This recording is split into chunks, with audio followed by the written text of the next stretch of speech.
Hi, everyone. Welcome to Unchained, your no-hype resource for all things crypto. I'm your host, Laura Shin, author of The Cryptopians.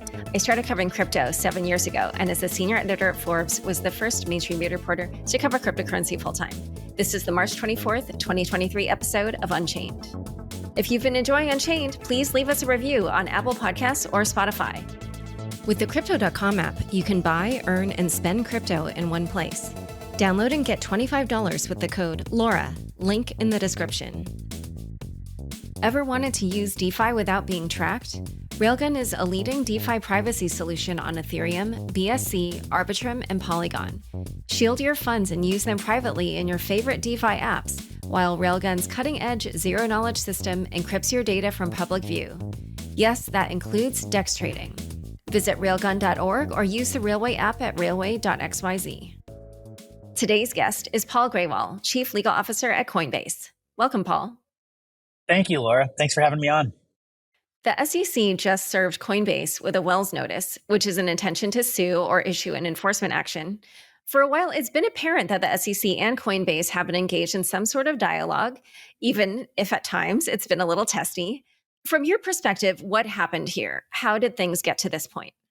Well, Laura, as you point out, Coinbase has been talking to the SEC not just for many months, but in fact for many years. Our conversations predate when we became a publicly listed company in April 2021.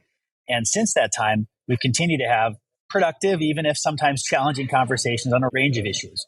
What happened yesterday is that we were informed that the SEC was issuing a Wells notice, which is a formal notification that the commission was intending to pursue claims against Coinbase for violating federal securities laws. And while we were disappointed by that notice, we weren't surprised at all, given that for many, many years now, we've been trying to get reasonable rules operating in plain sight, and the commission has simply chosen or refused to engage with us. And so essentially, were you about to come to some agreement on something and then they issue the Wells notice, or what was kind of the trigger for that? Well, just to give you some sense of the conversations that predated the notice, we have met with the SEC on at least 30 occasions over the last 9 months to try to get to some common understanding of what registration could look like for a cryptocurrency exchange like Coinbase. We had 30 or more other engagements with them over that same period of time, all focused on what reasonable rules could and should apply so that a cryptocurrency exchange could be registered, operate inside of the regulatory perimeter. How could we accommodate the unique elements of blockchain technologies so that investors and consumers get the information they need, and at the same time, the fundamental structures of blockchain networks are understood and respected.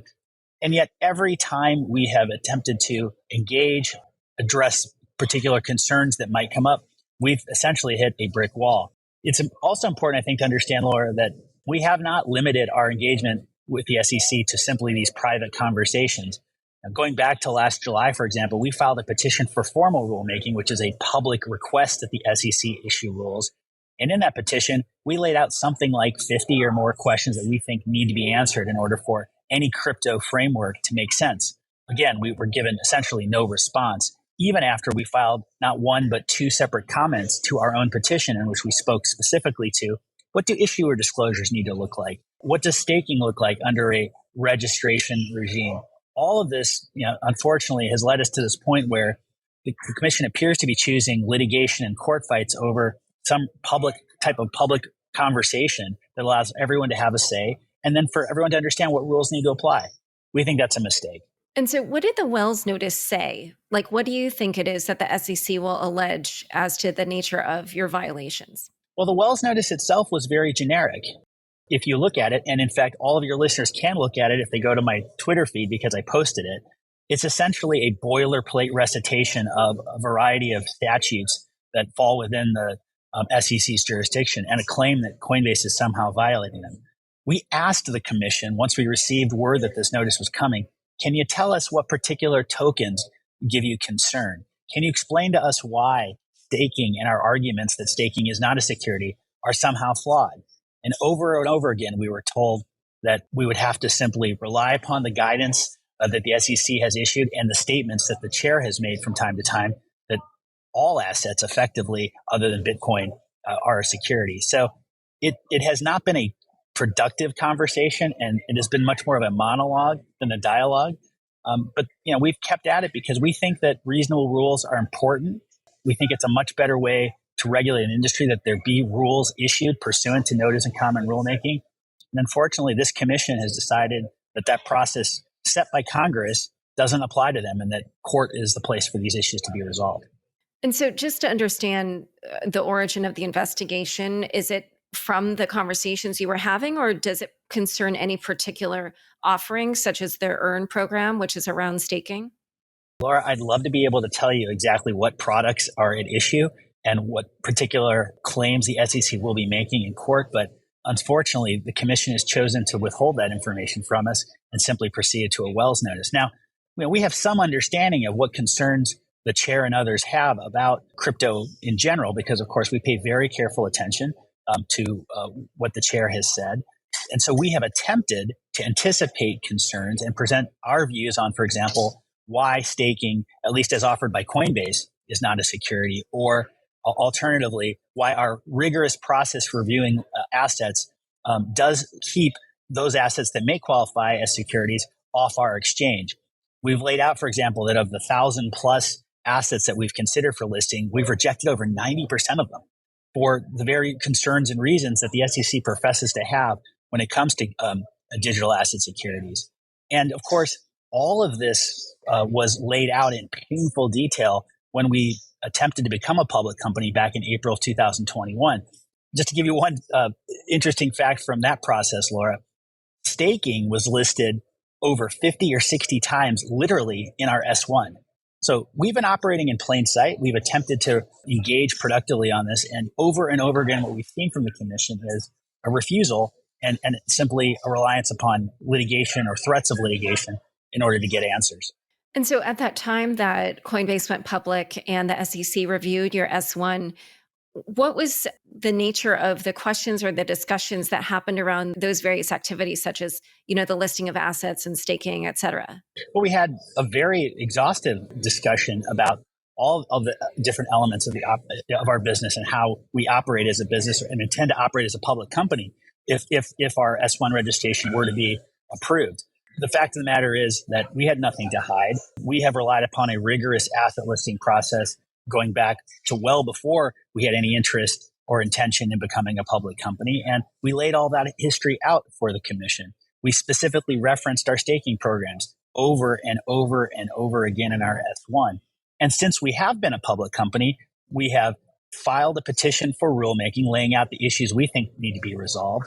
We've had these many dozens of private conversations with the SEC to try to work through what market structures could make sense or would make sense under our registration regime.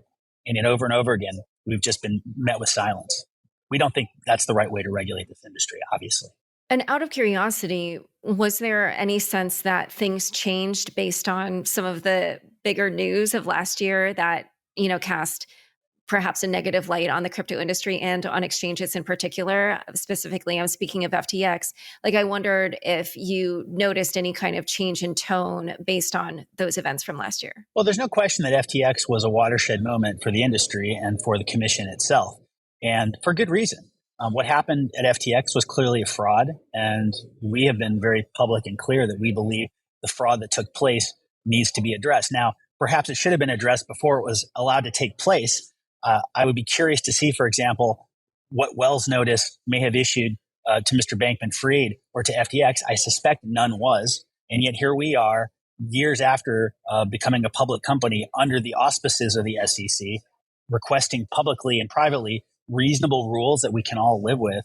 And yet we find ourselves receiving the Wells notice and having to prepare for court. It's not a place I wanted to be at, but it's a place I'm prepared to be at on behalf of Coinbase, because this is not the right way for America to continue its preeminent role in crypto and and in technology more generally. And just to understand, when you were undergoing that process with the SEC, what would generally happen in that kind of process? And because basically from your blog post, it sort of seemed you were saying that the turn of events here was really out of the ordinary. So if you could just kind of, paint that picture of what is a more typical process, I'd be interested to hear. Yeah, well, The process we followed, at least initially, was a very typical process. Again, I would point to the fact that as a company seeking to go public, we had no choice, and we're eager to share all the details of how our business operated. And yet, again, there didn't seem to be any problem back in April of 2021 and for the years that followed. Since that time, we also followed a fairly standard process as we sought to introduce new products and services. We reached out to the SEC. We offered and delivered presentations and detailed discussions of how our products and services work, why we believed the law permitted it, how we thought new rules could help clarify certain ambiguities in the laws. So that was all a fairly normal, typical process. What has been less than normal is that over the course of those many, many discussions on a variety of topics, we have received literally zero feedback on why we were wrong, where we were mistaken in our understanding of how the 33 and 34 Act and the Howey test and all of that applied. That's highly unusual, particularly for a commission that is charged with protecting the public interest. All right, in a moment, we're going to talk about conflicting statements from regulators, but first, a quick word from the sponsors who make this show possible.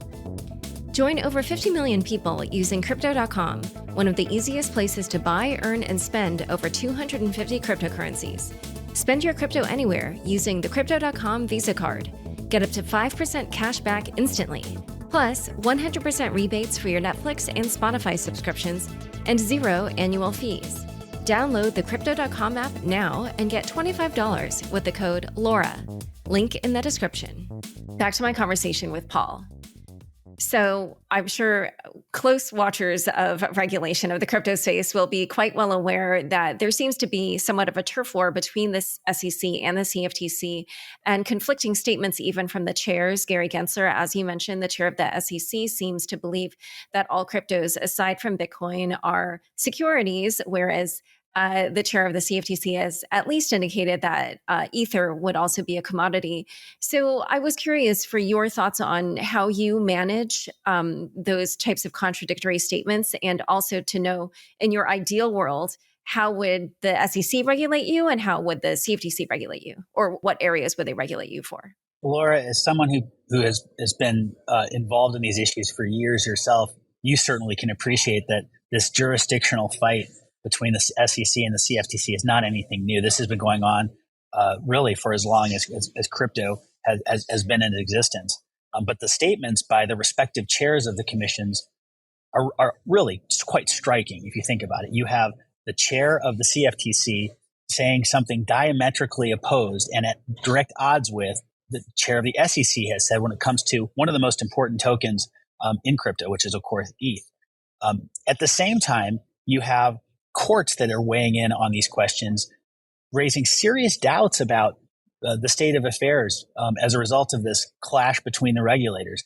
In the Voyager bankruptcy case, for example, the federal bankruptcy judge in that case, in a written opinion, issued a scathing assessment of the clash between the regulators on what assets are securities and what assets are commodities, and the fact that exchanges and other members of the crypto ecosystem have been operating in plain sight for years, and yet they still have no clear resolution or guidance from those charged with establishing rules and standards. We don't have a particular dog in the fight as to which regulator oversees what part of crypto, although we have some opinions about that. The main thing is to get clarity around this. And so, in the meantime, as American regulators seem to be squabbling over key elements of their respective jurisdictions, we're seeing a very different conversation taking place outside the United States, in the UK, in Australia, in Germany, in Singapore.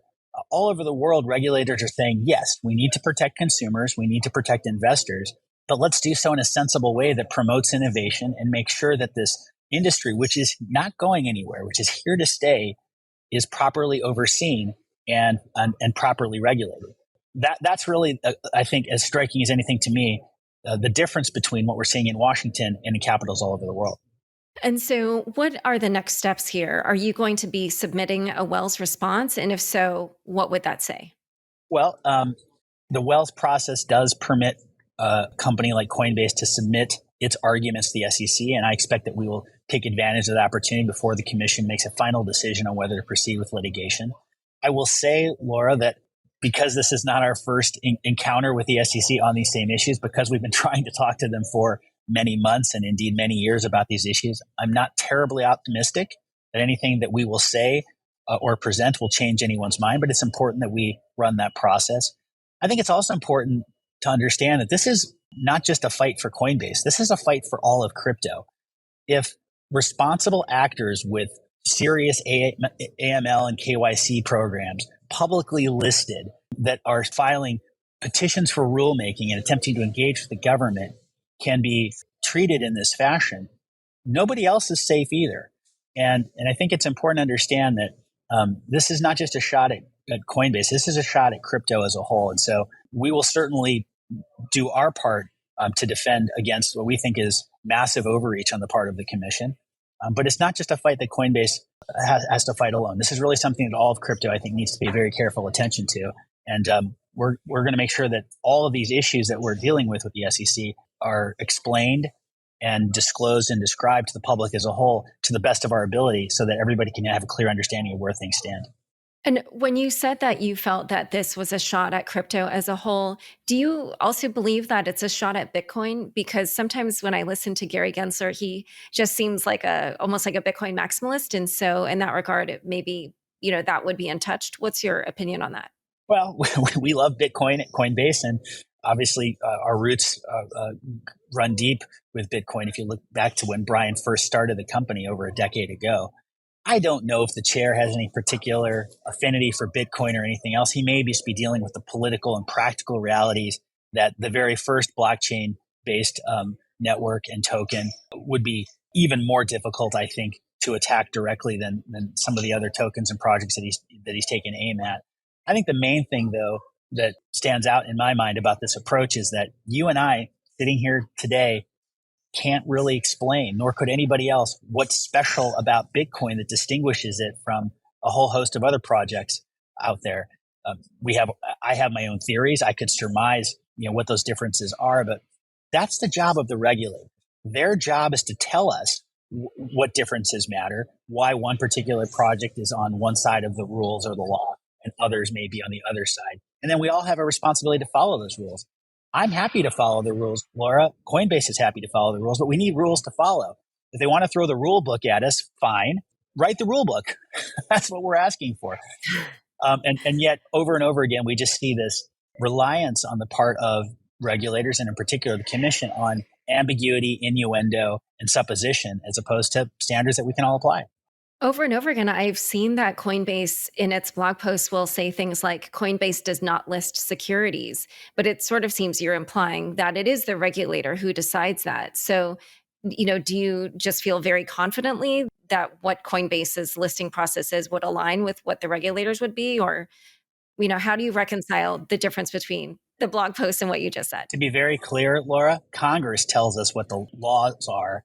The regulators are charged with interpreting those laws and developing clear rules. But at the end of the day, the courts are responsible for deciding who is right and who is wrong. That is not the charge of any regulator on its own. We should be able to get to clarity and certainty without having to go to court.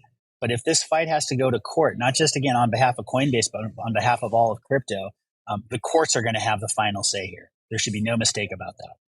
And so under what circumstances would you settle? Well, to be clear, I'd rather be talking to you on this podcast about new products and services that Coinbase is offering. We don't relish a court fight. And in most cases, there is usually a reasonable resolution in which one side gives a little bit on for its part, and the other side gives a little bit on for its part, and the case is resolved. We're always open to conversation. I don't know how much more clear we could be about that, other than to point to our long history of screaming from every rooftop, give us rules and tell us what the standards are. So I'm always going to keep an open door on behalf of the company. I know Brian and our other leadership feel very strongly that we should try to work to reasonable accommodations where we can, but the rule of law has to matter. This can't be arbitrary. This can't just be a reflection of personal preference or policy, when the law makes clear that products and services that Coinbase offers today are fully compliant. And we're going to stand up and vindicate that principle if required. And so if the SEC prevails and it ends up being something where Bitcoin is not seen as a security, but all the other cryptos are, then how would Coinbase comply with that? What would that look like? And is that something that you would be amenable to? Well, to be clear, the SEC deciding that is the first step in a long process. As we've seen in the Ripple case and others, litigation can often take not just months, but years. And there are hearings and trials and appeals that can extend far off into the future. We've built our entire business, Laura, as you know, because you've been studying in this industry and covering Coinbase for a long time, on two core principles: security on the one hand and trust on the other. And trust, first and foremost, is about following the law. That's what we're doing here. We are standing up for the rule of law by challenging this overreach on the part of the government. We'll let the courts decide in due course, where these lines ultimately will need to be drawn. But in the meantime, we're very excited about our business. We continue to ship new technologies and announce new products. For example, our base layer 2 was recently announced, and we're very excited about that. So, we've got a lot of lawyers at the company. I've got even more lawyers outside the company working on behalf of us. We'll take care of the court issues in due course. In the meantime, our product leaders, our engineers, and others, they're going to keep designing great things. And I'm very confident that this will not distract us from our long-term mission. Last question for you. If Congress were to pass crypto legislation this year, what kind of elements would you like to see in the bill? We would love to see legislation passed by Congress. It's one of the reasons why a week or two ago I testified before the Digital Assets Subcommittee of the House Financial Services Committee. We think there are unique opportunities to get legislation done, even in a very politically charged environment in Washington right now. For example, stablecoins. We think that there could be sensible standards enacted in legislation as to how stablecoins should operate, what the reserves are, what audit requirements apply, what transparency is made available. So that's one area where I think there's a real opportunity for Congress to step in and provide greater clarity. But there are others. Our Congress has now pending before it, any number of draft bills that get at what the jurisdiction of the CFTC is, what the jurisdiction of the SEC is. How could securities be defined much more clearly through legislation, so that we're not playing this guessing game here in the United States that doesn't seem to ever come up outside of the United States. So any number of these areas could be quite productive for Congress to engage in.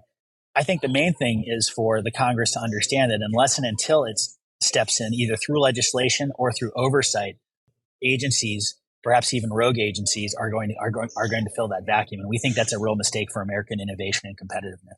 All right, Paul, thank you so much for joining us on Unchained on what I'm sure is a busy day for you. Thank you, Laura. I really appreciate the opportunity. Don't forget, next up is the weekly news recap. Stick around for This Week in Crypto after this short break. Ever wanted to use DeFi without being tracked? Railgun is the leading DeFi privacy solution on Ethereum. It's available on BSC, Arbitrum, and Polygon 2. Shield your funds and use them privately in your favorite DeFi apps, while Railgun's cutting-edge, zero-knowledge system encrypts your data from public view, all without leaving your preferred chain. Yes, that includes DEX trading. Coming soon are integrations with leading yield, lending, and perp trading platforms on multiple chains. DeFi and privacy, together at last. Visit railgun.org or use the Railway app at railway.xyz to find out more.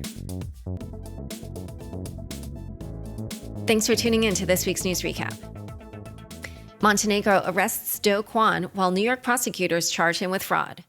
Early Thursday, Montenegrin police arrested an individual suspected of being Do Kwon, co-founder and former CEO of Terraform Labs and one of the world's, quote, most wanted fugitives, according to Filip Adzik, Minister of Interior of Montenegro. Kwon was apprehended at the Podgorica airport while trying to fly to Dubai with forged Costa Rican documents.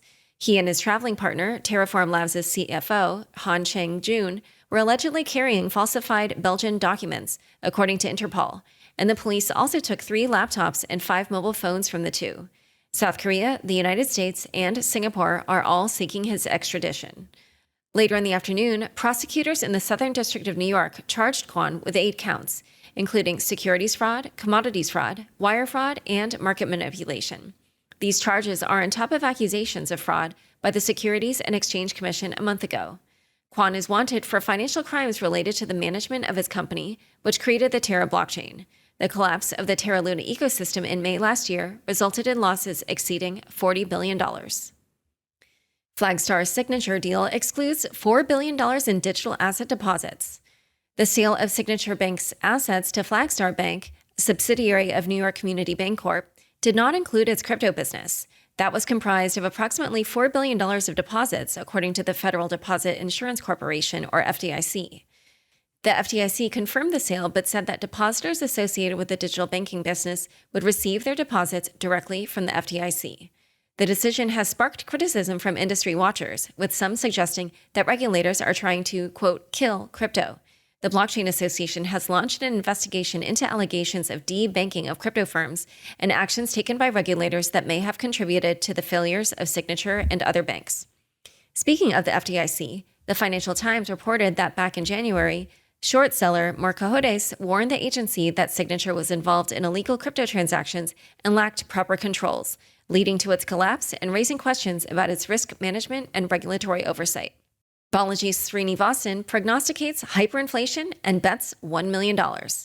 Following the recent bank collapses, news of the U.S. government printing $300 billion and activating the Bank Funding Term Program, tech founder Balaji Srinivasan is predicting a catastrophic future for the U.S. economy.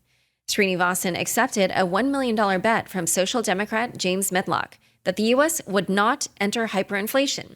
Srinivasan bet 1 BTC against that thesis at 40-1 odds and set the term at 90 days, meaning he was betting the US dollar enters hyperinflation within 90 days. He proposed using a mutually agreeable custodian to ensure the bet's settlement in case of digital dollar devaluation, suggesting a smart contract with USDC stablecoin instead of US dollars. The wager has drawn significant attention from the crypto community. Srinivasan asserts that banks and regulators have misled depositors and dollar holders regarding bank insolvency, similar to the 2008 financial crisis. He argues that investors in long-term treasuries were wiped out in 2021, and those in short-term treasuries could face the same outcome in 2023. In this context, the tech billionaire thinks Bitcoin will outperform all risk assets and that the US dollar currency is going to be worthless. While some assert that he truly believes what he's saying, others surmise that this is a marketing ploy, since the attention he has gotten off his bet would have been much more expensive in a traditional fashion. This week's episode of The Chopping Block discussed the bet, so make sure you check it out. FTX recovers $460 million in assets from Modulo Capital. FTX, the crypto exchange founded by Sam Bankman-Fried, has entered into a settlement with Modulo Capital, a, quote, obscure crypto fund, and will recover $460 million in assets for stakeholders. Bankman-Fried has given a total of $475 million to Modulo through Alameda Research's venture portfolio, according to recent court documents. As the fallout of FTX continues to unfold, the company's liquidators are now suing the liquidators of Bahama-based FTX Digital Markets, accusing it of wrongfully claiming rights over the firm's assets. They allege that FTX DM was created as an offshore haven for fraud. FTX's new management argues that FTX DM was a legal nullity, and its entire existence was part of a criminal conspiracy. They also claim that Bankman-Fried maintained close relationships with Bahamian law enforcement agencies and political figures to minimize his criminal and civil exposure. As evidence of fraud, the FTX debtors highlighted a $143 million transfer from FTX Trading and Alameda's accounts to FTX DM through Farmington State Bank and Silvergate Bank. In related news, according to a leaked email correspondence obtained by the Washington Examiner, SBF met with FDIC Chairman Martin Gruenberg months prior to the exchange's collapse, where they discussed FTX's, quote, superior risk model and the need for crypto regulations. Lastly, according to a presentation filed to the bankruptcy court on Friday, Bankman-Fried's firms had a $6.8 billion gap in its balance sheet during its bankruptcy filing last November, which included major shortfalls for FTX.com and FTX US, while Alameda Research and FTX Ventures held positive net assets. Arbitrum airdrop goes live, crashes site. Layer 2 Arbitrum airdropped its token ARB on Thursday, making 1.6 billion tokens, or 11.6% of the total supply, available to early users. The website crashed immediately after, while the token price settled at about $1.45 as of press time. The Ethereum scaling solution will now also become a DAO, with token holders in charge of governance decisions for the protocol. In an unusual move, the DAO will be self-executing, meaning that the governance decisions will result in the protocol upgrades being automatically integrated on-chain. It will be one of the more decentralized governance models, though a 12-member Security Council will also have control over the codebase in cases of emergency. SEC sues Justin Sun for securities and market manipulation. The U.S. Securities and Exchange Commission filed a lawsuit against Justin Sun, the founder of Tron, over the alleged sale and airdropping of unregistered securities, fraud, and market manipulation. The SEC accused Sun of creating, quote, an extensive wash trading program to boost the trading volume of Tron's native token TRX and BitTorrent tokens. Sun and his companies also allegedly coordinated a promotional campaign with celebrities, including Lindsay Lohan and Akon, without disclosing payments made to them. The SEC's case highlights the potential risks that investors may face with unregistered securities in the crypto industry. Celsius custody account holders to receive majority of crypto assets. Celsius custody account holders who were not in the yield-bearing program are set to receive 72.5% of their cryptocurrency holdings after a federal judge approved a settlement in the company's bankruptcy case. Judge Martin Glenn of the U.S. Bankruptcy Court for the Southern District of New York approved the settlement between Celsius debtors, the Unsecured Creditors Committee, and an ad hoc group of custodial account holders. Account holders must opt into the settlement, which will settle all causes of action against Celsius concerning their custody assets. The 72.5% return will be paid over time, excluding transaction fees. In January, Glenn ruled that assets in Celsius Earn accounts, which earned yield for their customers, belong to the company, not customers. DeFi Llama drama. A drama unfolded within the DeFi Llama team over a potential token launch. Pseudonymous developer 0xNGMI accused the company's founders of attempting a hostile takeover and launching a token without support, prompting team members to fork DeFi Llama. The new aggregator, called Llama.fi, is strikingly similar to DeFi Llama in design and layout. Despite these claims, some DeFi Llama employees insist there was no hostile takeover. The root of the conflict appears to be disagreements over monetizing the platform. Co-founder 0xLAM4 reportedly favored launching a token while other team members were against, citing concerns about the token's value and legality. DeFi Llama later clarified on Twitter that there was no Llama token planned and that any airdrop would be discussed within the community. Coinbase wanted to rescue Circle. During the turmoil surrounding Silicon Valley Bank's collapse, Coinbase reportedly offered Circle an instant $3.3 billion line of credit to ensure full liquidity for USDC's reserves after the stablecoin lost its peg to the US dollar. The arrangement was never executed due to the FDIC's intervention, which guaranteed full repayment to SVB depositors, causing USDC to regain its dollar peg within hours. Coinbase's offer reflects its partnership with Circle, established in 2018 through the Center Consortium, which enables tokenization and redemption of USDC into dollars on both platforms. Speaking of the USDC DPEG, Circle CEO Jeremy Allaire confirmed that a Twitter thread from Circle's chief strategy officer and global head of policy promising USDC holders a one-time bonus in the form of an airdrop was fake due to his account being hacked. Coinbase takes arbitration dispute to U.S. Supreme Court. Coinbase appeared before the U.S. Supreme Court on Tuesday, marking the first time a cryptocurrency-related case reached the highest court of law. The issue at hand is whether Coinbase should be granted the right to halt customer lawsuits from proceeding through the courts while arbitration disputes are resolved. The court is expected to issue a ruling by June, potentially setting a precedent for future class action lawsuits against major crypto exchanges.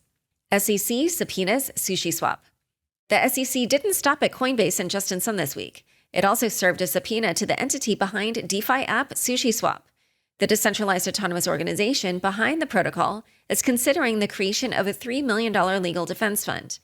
Head chef Jared Gray disclosed the subpoenas in a proposal on the platform's governance forum, but did not reveal the reasons behind the regulatory inquiry. The proposed legal defense fund would cover legal costs for core contributors and consist of $3 million worth of USDT, coming from various sources such as CanPi, Sushi's fee diversion protocol, grants, and sushi sales. The community is currently voting on the proposal, with 72% of voters in favor so far. Euler Finance hacker returns some funds. On Monday, the hacker responsible for the Euler Finance exploit returned a small portion of the $197 million worth of crypto stolen, amounting to 3,000 ETH, or $5.4 million. This development led to DeFi lending platform Euler Finance entering negotiations with its anonymous exploiters to recover the remaining stolen funds. The ongoing discussions took place through on-chain messages between both parties. On Wednesday, another twist occurred when the infamous Ronin hacker sent a suspicious encrypted message to the Euler hacker, which on-chain analysts believe could be a phishing attempt. The Euler team advised the hacker to be cautious while using the encryption tool mentioned in the message. In response, the Euler hacker confirmed their intention to return the stolen funds to the Euler team. These developments have left market participants undecided on whether the blockchain messages between the two hackers were part of an actual attempt to steal funds or just a show put on by both parties. Last week, the Euler hacker sent 100 ETH to the Ronin hacker's wallet address, causing confusion over potential links between them. Time for fun bits. Ginny from Unchained has something to say about FTX clawing back funds from Medulla Capital. Listen to her give her take.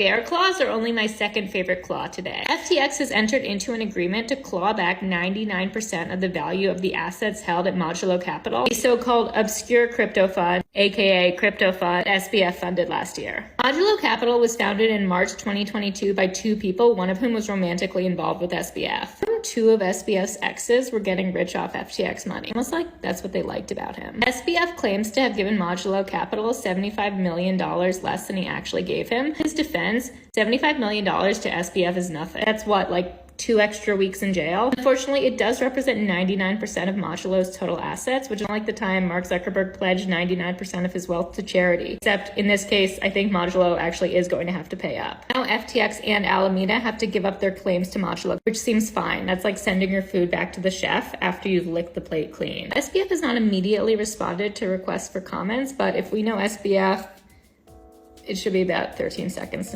Thanks so much for joining us today. To learn more about Paul and the Wells notice issued to Coinbase, check out the show notes for this episode. Unchained is produced by me, Laura Shin, with help from Anthony Yoon, Mark Murdoch, Matt Pilchard, Zach Seward, Juan Aranovich, Sam Shriram, Ginny Hogan, Ben Munster, Jeff Benson, Leandro Camino, Pam Majumdar, Shashank, and CLK Transcription. Thanks for listening.